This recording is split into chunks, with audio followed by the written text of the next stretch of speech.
రేవంత్ రెడ్డిపై హరీష్ రావు నిప్పులు చెరిగారు. కిషన్ రెడ్డి రేవంత్ రెడ్డిది ఫెవికల్ బంధం అని అన్నారు. రేవంత్ పై ఎందుకు విచారణ జరగడం లేదన్నారు. బట్టి ఇంట్లో ఐటీ రైట్స్ ఎందుకు బయటకు రాలేదన్నారు హరీష్ రావు.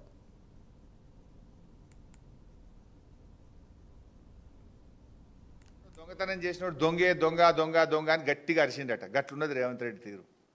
నీది కదా కిషన్ రెడ్డి గారిది రేవంత్ రెడ్డిది ఫెవికాల్ బంధం. 5 ఏళ్ల కింద నీ మీద ఈడీ కేసు నమోదు చేస్తే ఇయ్యాలటికి నిన్ను ఎందుకు అరెస్ట్ చేయలేదు?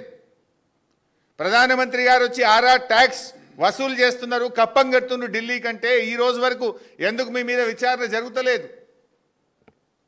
నిన్నగాక మొన్న ఇదే నెలలో బీహార్కు డబ్బులు పంపుతున్నారని ఢిల్లీలో బట్టి విక్రమార్క గారి ఇంట్లో ఐటీ రైట్స్ అయినాయి. ఇది ఎందుకో బయటకు రాదు. మీరు ఢిల్లీకి బట్టి విక్రమార్క పోతే ఎప్పుడు తెలంగాణ భవన్లో ఉండడు. గురుగాంలో ఆయన అత్తగారి ఇల్లు, ఆయన ఇల్లు ఉంటుంది, ఆడికి పోతాడు రాత్రి. ఆ గురుగాం ఇంటి మీద ఐటీ రైట్స్ అయినాయి.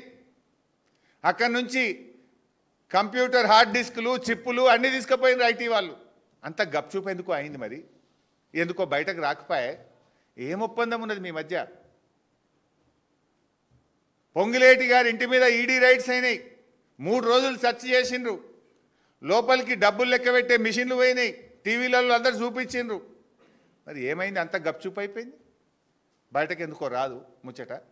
ఏం దొరికింది, ఎంత దొరికింది, ఏం సీజ్ చేసిండ్రు? ఈడీ ఎందుకో అందరిది స్టేట్మెంట్ ఇస్తుంది, కానీ పొంగులేటి గారి ఇంటి మీద ఎందుకో స్టేట్మెంట్ ఇయ్యది. ఢిల్లీలో ఐటీ రైట్స్ మరి ఎందుకు?